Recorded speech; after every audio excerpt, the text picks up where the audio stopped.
On va pouvoir démarrer. Donc, je suis Raphaël Berriot de Proformation. Donc, je vous rappelle bienvenue dans notre formation express. Le principe est toujours le même, hein. Donc, on va passer une petite demi-heure ensemble pour vous présenter Teams pour les RH, en compagnie de Frédéric Lefebvre ce matin. Donc, on passe une demi-heure ensemble, hein. C'est un format très court. Donc, si vous voulez aller plus loin, n'hésitez pas à faire appel à nous. On sera ravis de vous accompagner. Voilà, je laisse la parole à Frédéric et je vous dis à très bientôt et bonne formation. Bien, bonjour à tous, merci de participer à ce webinaire. Je vous précise que vous pouvez, donc vous n'êtes pas nombreux, donc vous pouvez en plus poser vos questions dans le chat, n'hésitez pas.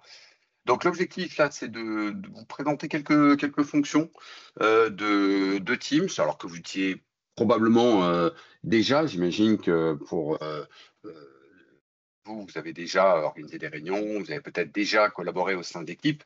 Alors, je vous fais un petit sommaire assez rapide des possibilités, en tout cas de ce qu'on va avoir le temps de voir, hein. L'objectif, c'est encore une fois de voir deux, trois petites choses pour améliorer la compréhension de Teams. Donc, de voir la place de Teams dans l'écosystème Office 365 et de voir que ça peut devenir un véritable centre de communication Teams. C'est peut-être déjà le cas chez vous. De bien comprendre la différence entre les SharePoint et OneDrive. Donc c'est de la terminologie, mais il y a beaucoup de gens qui ne savent pas distinguer l'un de l'autre, et on va faire un petit point rapidement là-dessus. Bon, l'organisation des réunions, c'est évidemment une des fonctions phares de Teams. L'avantage également de Teams, c'est de pouvoir collaborer au sein d'équipes. Et puis enfin, l'autre intérêt, quand je vous parle de centre de communication, c'est qu'on peut connecter l'ensemble des applications Microsoft à Teams et au-delà d'ailleurs, pour certaines organisations qui en ont le droit, parce qu'il y a aussi des paramètres qui sont gérés par l'administrateur, vous pouvez connecter des applications hors Microsoft. On pourrait imaginer un Salesforce, par exemple, connecté dans votre Teams. Donc voilà pour le petit sommaire. Bon, on va faire ça assez vite. Pour parler un tout petit peu de la place de Microsoft Teams dans l'écosystème Office 365, il y a beaucoup d'applications dans Office 365 si vous êtes abonné. Teams, quand on parle de centre de communication, c'est évidemment d'organiser les réunions, de discuter, et on va le voir de façon plus précise, de discuter soit via un chat, soit à travers une équipe, de gérer les contacts. Alors les contacts en général sont repris de toute façon et ça sera une première interaction avec ceux d'Outlook. Potentiellement d'intégrer des applications en métier. Ça évidemment c'est un petit peu plus complexe. De collaborer sur les documents, et ça c'est une des forces de Teams et d'autres applications, hein, cela étant, il n'y a pas que Teams, là on est dans l'univers Microsoft, mais notamment deux fonctions intéressantes. Lorsque vous déposez des fichiers sur un OneDrive ou sur un SharePoint, de pouvoir faire ce qu'on appelle du co-authoring, donc que plusieurs personnes puissent intervenir en temps réel sur le document. Et puis, il y a aussi cet aspect versionning qui est intéressant, c'est-à-dire qu'à chaque fois que quelqu'un vient modifier un document, il y a une version du document qui est enregistrée, de telle sorte que n'importe qui, par exemple au sein d'une équipe, peut revenir à une version N-1, N-2, N-3 du document, simplement pour consultation ou pour en faire une nouvelle version de référence. Donc voilà, donc il y a tout cet environnement-là. Donc on parle de gestion de projet également. Alors pour ceux qui connaissent, c'est Planner qui va permettre de gérer des projets. Alors il y a plusieurs déclinaisons de Planner. Il y en a une qui est native dans Office 365. Et pour ceux qui feraient qui auraient la casquette de chef de projet, vous avez peut-être déjà utilisé MS Project pour les gros projets. Il y a un planeur un petit peu plus puissant qui se rapproche un peu plus d'MS Project, mais lui qui est sur une licence complémentaire. Ça fait partie des petites nouveautés récentes. Donc voilà pour la place de Teams dans l'écosystème. On va essayer de voir plus généralement, et là je vais passer en mode démonstration. Donc je vais vous afficher mon Teams, en l'occurrence, on va partir là-dessus. Tac. Voilà. Donc, pour rentrer un petit peu plus dans le sujet, sachant que, vous savez, si vous suivez l'actualité, peut-être même que c'est implémenté dans certaines de vos organisations, mais l'apparition de Copilot. Donc, Copilot fait aussi partie de Teams, hein. Alors, c'est une licence complémentaire, je ne vais pas développer le sujet, mais enfin, vous avez compris l'idée. Donc, je vais faire une petite distinction entre les conversations, alors que vous connaissez probablement tous, hein, c'est-à-dire que vous vous échangez via le chat de Teams entre deux ou plusieurs personnes et potentiellement, vous y déposez des pièces jointes. Alors, c'est un peu là-dessus que je voulais insister parce que quand vous joignez un fichier à un message, finalement, c'est un peu comme un mail. En tout cas, on le prend comme tel. C'est-à-dire que le document, il va être finalement déposé quelque part et ce quelque part va permettre une collaboration entre les deux ou plusieurs membres de la conversation. Mais il se passe quoi derrière? Alors en réalité, quand vous déposez un fichier au sein d'une conversation, il faut savoir que ce fichier est stocké sur le OneDrive, qui est l'espace de travail personnel au sein de l'organisation, de la personne qui envoie ce fameux chat. Donc là, en l'occurrence, on a échangé un certain nombre de fichiers avec Sarah, par exemple, alors que je retrouve ici dans Partager. Alors, les intitulés ont un peu changé, et c'est aussi ça qui est un peu difficile avec Microsoft, c'est de suivre les mises à jour, les déploiements. Alors parfois, voilà, ils changent d'interface. Donc là, en l'occurrence, historiquement, vous n'aviez pas partagé, vous aviez directement un onglet qui s'appelle Fichier. C'est peut-être déjà encore le cas chez vous, pour le coup. Tout dépend si votre politique de mise à jour des applications Office. Mais voilà, ça s'appelle Partager parce que lui distingue les fichiers récents, les fichiers et les liens. Alors, je ne vais pas rentrer dans le détail, mais on va seulement aller sur Fichier. Donc, vous voyez, ça, ce sont tous les fichiers qui ont été échangés avec Sarah. Et certains ont été envoyés par moi. Je le vois ici, dans la dernière colonne. D'autres ont été envoyés par Sarah. L'idée, c'est que finalement, lorsque je vais envoyer via un message une pièce jointe, finalement, le document sera stocké sur mon OneDrive et implicitement, je vais laisser un droit d'accès à Sarah pour qu'elle vienne consulter et modifier le document. C'est ça qui se passe quand vous envoyez une pièce jointe. Alors, ça reste différent d'un mail parce que dans un mail, quand vous envoyez un mail, c'est vous joignez un mail, première version du document, le mail qui est reçu par la personne, deuxième version du document, et pour peu que vous enregistriez cette pièce jointe dans un dossier quelconque, ça ferait 3 versions du document. C'est ça la difficulté, c'est qu'après, on ne sait jamais quelle version est la bonne. En l'occurrence, la force ici, c'est que comme vous déposez ça dans un espace de travail partagé, vous pouvez travailler, je reprends les 2 notions que j'évoquais, c'est-à-dire le co-authoring et le versionning. Si je devais ouvrir un document et que Sarah l'ouvrait en même temps, on pourrait tout à fait travailler en même temps sur le document. Alors, dans la limite du même paragraphe pour ce qui est de Word, c'est-à-dire que si j'interviens sur un paragraphe qui est en train de modifier Sarah, j'aurai un système de notification, mais attention, Sarah est dessus, travaille sur un autre paragraphe, tu reviendras après dessus.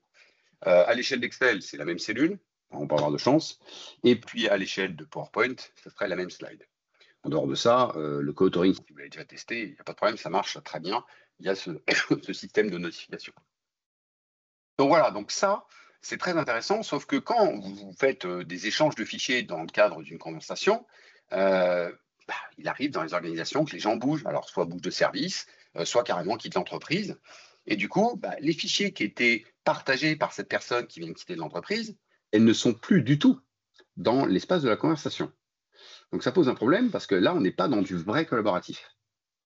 Et c'est ça la principale différence entre les documents que vous échangez via une conversation par rapport aux documents que vous échangez à travers une équipe. Donc là, j'ai une équipe d'assistantes, par exemple, et dans cette équipe d'assistantes, alors il y a un certain nombre de personnes, peu importe, je vous montrerai comment on les trouve, mais on peut aussi échanger des fichiers. Donc là, voilà, c'est tous les fichiers qui vont être échangés, qui ont été échangés dans le cadre de l'équipe. La grosse différence, c'est que on est sur la même logique de versionning et de co-authoring. Donc l'ensemble des membres de mon équipe peuvent, alors ça c'est moi qui le choisis, ils peuvent modifier ou consulter simplement le document. Mais surtout, si un membre de l'équipe devait quitter l'entreprise, il ne part pas avec ses fichiers. Les fichiers restent. Et c'est ça la vraie différence. Donc il y a beaucoup de gens qui utilisent les conversations comme étant un espace de travail collaboratif. Et c'est un espace, c'est vraiment un espace de travail collaboratif, mais avec cette limite que s'il y a des mouvements dans l'entreprise, donc des gens qui partent, du coup, voilà, les documents ne sont plus partagés. Donc il vaut mieux privilégier la création d'une équipe quand vous avez la main. Que là encore, au sein de certaines organisations, il est tout à fait possible que vous n'ayez pas la possibilité de créer même des équipes. Donc ça, c'est au niveau de l'administration, au niveau de l'IT, que c'est possible. Donc, à vérifier, évidemment, au sein de vos organisations. Donc voilà, donc ça, c'était une distinction importante. Donc, pour reprendre la terminologie, quand on entend parler de OneDrive, c'est donc votre espace de travail personnel au sein de l'organisation, potentiellement partageable, c'est ça l'avantage, donc vous pouvez très bien partager des documents avec d'autres personnes, alors qu'elles soient internes ou externes à votre entreprise. Là encore, je ne vais pas rentrer dans le détail, mais ça dépend aussi des paramétrages effectués par votre IT. Et puis, quand on parle de SharePoint, SharePoint, ce sont en fait les serveurs auxquels vous êtes abonné. Quand vous contractez un abonnement à Office 365, vous louez un espace de stockage chez Microsoft. Et ces serveurs que vous louez, ces espaces de stockage, on appelle ça des SharePoint. Donc, on pourrait considérer que le OneDrive est une partie du SharePoint. C'est la partie personnelle du SharePoint de l'organisation. Donc, il faut bien distinguer ces deux notions parce que ça peut amener effectivement à des problématiques de partage, notamment de documents de collaboration. Donc, voilà pour ce qui est de la distinction. Alors maintenant, comme on parle d'équipe, si vous voulez vraiment rentrer dans une collaboration plus active, vous aurez au sein d'une équipe, je ne vais pas revenir sur la création, mais vous pouvez avoir le détail. Donc là, j'ai une équipe assistante, par exemple, ici, que je vais développer. Si je fais trois petits points, et les 3 petits points, ça reste encore aujourd'hui, malgré toutes les mises à jour qu'il y a pu y avoir sur Teams, ça reste aujourd'hui le truc à repérer, parce qu'il y a souvent des fonctions supplémentaires. Donc là, dans le cas d'une équipe, je vois que je peux gérer l'équipe. Ça me permettrait notamment de consulter la liste des participants à cette équipe. Donc, en distinguant les membres et les propriétaires, ça c'est une notion aussi importante. Alors j'ai développé, donc au sein de mon équipe assistante, j'ai 3 personnes si je me décompte, et j'ai un canal général. Ce canal général, il est constitué, alors évidemment d'échanges, petit chat, comme vous pourriez le faire dans un chat traditionnel. Donc là, vous aurez le fil d'actualité de tous les échanges qui ont pu avoir lieu. Vous avez évidemment les fichiers, on vient de l'évoquer, avec cette possibilité donc de co-authoring et de versionning. Et puis, alors typiquement pour un fichier, ça dépend des habitudes, mais quand vous cliquez directement sur un lien, vous déclenchez une action par défaut. C'est-à-dire, est-ce que vous ouvrez le logiciel dans sa version, alors je vais appeler offline, c'est-à-dire que le logiciel est installé sur votre poste de travail, ou est-ce que vous l'ouvrez, je vais vous montrer ici qu'on peut choisir de l'ouvrir dans Teams. Quand vous êtes dans une simple consultation, ça peut peut-être suffire de l'ouvrir dans Teams, sachant que, là j'ai pris un document Word, le Word qui va s'ouvrir dans Teams, en termes de fonctionnalité, est un peu moins efficace que le vrai Word qui est installé sur mon poste de travail. Donc dans le cas d'une consultation ou d'une modification de contenu rapide, autant l'ouvrir dans Teams. Vous pouvez aussi l'ouvrir dans le navigateur. Alors là, évidemment, c'est votre Chrome, votre Edge ou votre Firefox qui va prendre la suite. Et puis donc, vous pouvez distinguer de l'ouvrir dans l'application. Donc là, si vous avez vraiment besoin de toutes les fonctionnalités du logiciel, et notamment les plus pointues, soit Word, Excel ou PowerPoint, il vaut mieux l'ouvrir dans l'application. De toute façon, vous accéderez, quoi qu'il arrive, aux mêmes fonctionnalités, il n'y a pas de problème. Donc là, je l'ai ouvert dans l'application. Juste pour vous montrer une petite chose, c'est cette notion de versionning. Alors, je ne peux pas vous montrer là le côté parce que j'ai personne de connecté. Néanmoins, au niveau du versionning, vous avez ici, au niveau du titre, en haut à gauche de votre logiciel, la possibilité d'accéder à l'historique des versions. Donc, c'est là que je vais voir combien il y a de versions de documents. Il n'y en a peut-être pas beaucoup pour celui-là, il n'y en a que 2, vous voyez. Donc, il y en a une du 5 mai 2024 et une du 30 avril 2024.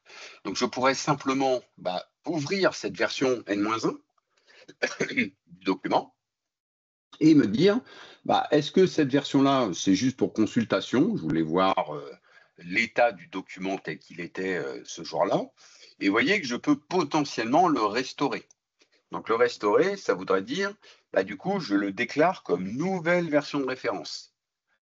Ça veut dire que la version du 5 mai 2024 va devenir la version N-1.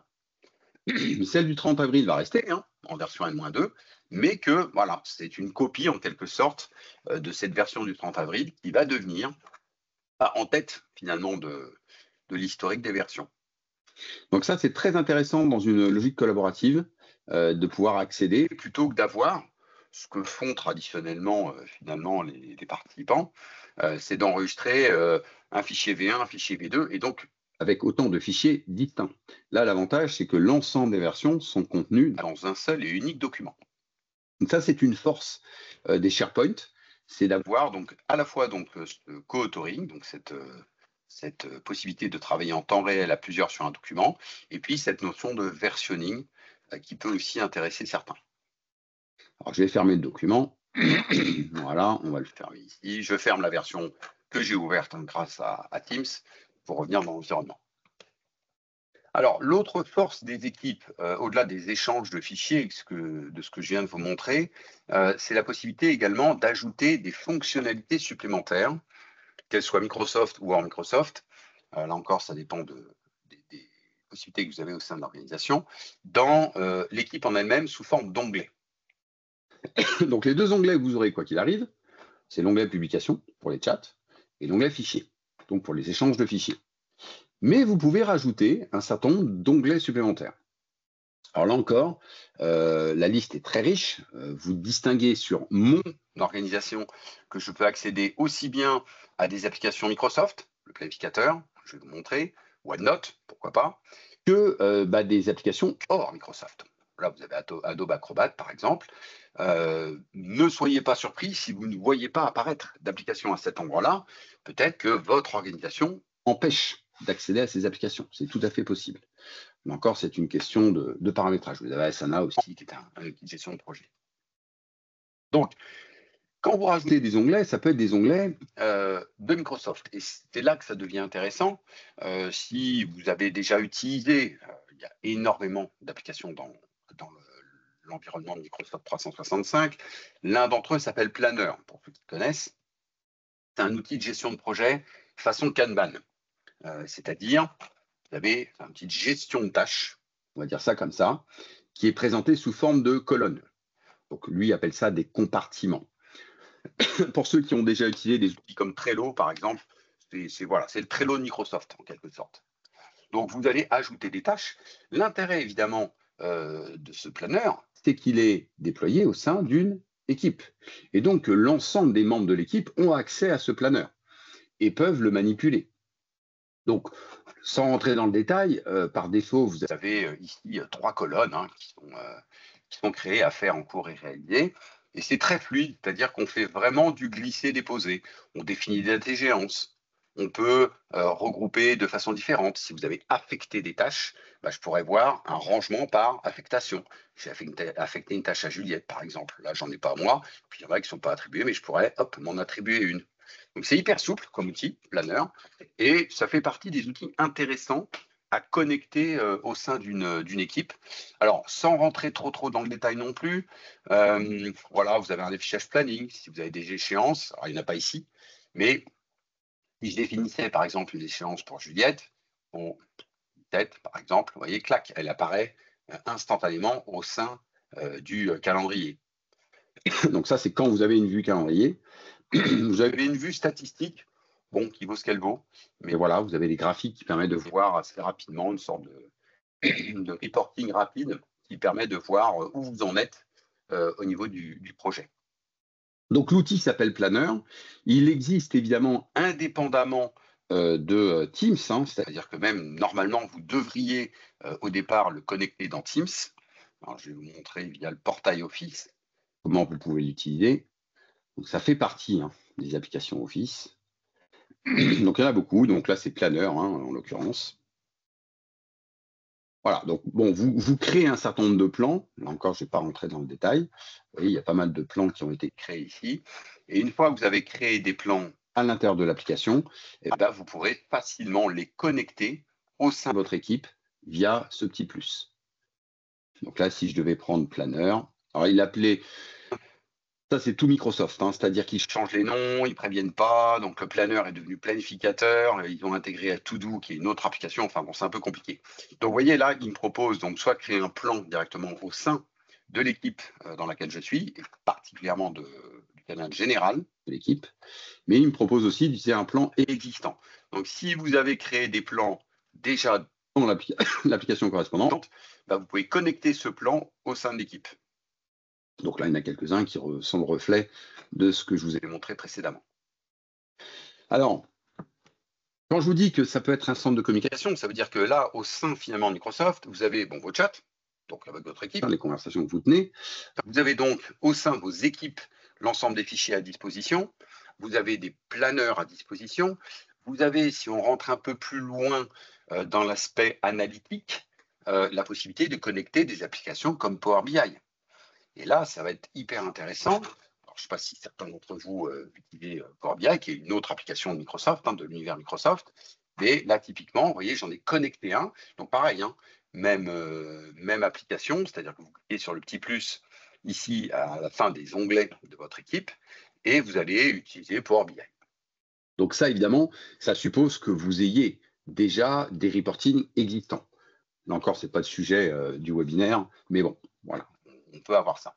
Alors moi, j'en ai mis un parce que j'ai une base de données connectée sur mes ventes et du coup, j'aimerais consulter l'analyse des ventes. Et quand je dis je voudrais consulter, c'est j'aimerais aussi mettre à disposition de mes collaborateurs au sein de l'équipe ce fameux Power BI, ce reporting.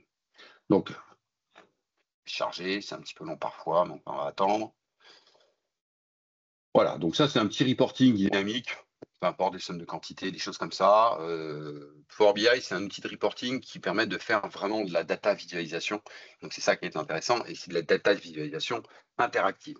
Donc là, en l'occurrence, ce reporting-là, vous voyez, je peux très bien dire, tiens, je veux l'Allemagne, paf, donne-moi les chiffres pour l'Allemagne. Il me donne les résultats pour l'Allemagne. On va cumuler, on va dire, mets-moi l'Allemagne, l'Australie et le Canada. Clac, il va me donner les résultats pour l'Allemagne, l'Australie. Donc, tout ça étant connecté à des reportings et donc à des bases de données qui sont créées directement dans Power BI. Donc, vous voyez, là encore, on retrouve cette logique de centraliser l'information. Alors, c'est un peu à double tranchant parce qu'on pourrait dire, ouais, mais là, il y a un monopole parce que finalement, on est dans du full Microsoft. Hein. Là, tout ce que je vous ai montré, Planner, c'est Microsoft, Power BI, c'est Microsoft, Teams, évidemment, c'est Microsoft.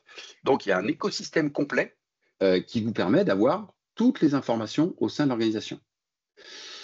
Alors, peut-être que vous avez des applications hors Microsoft que vous souhaiteriez connecter.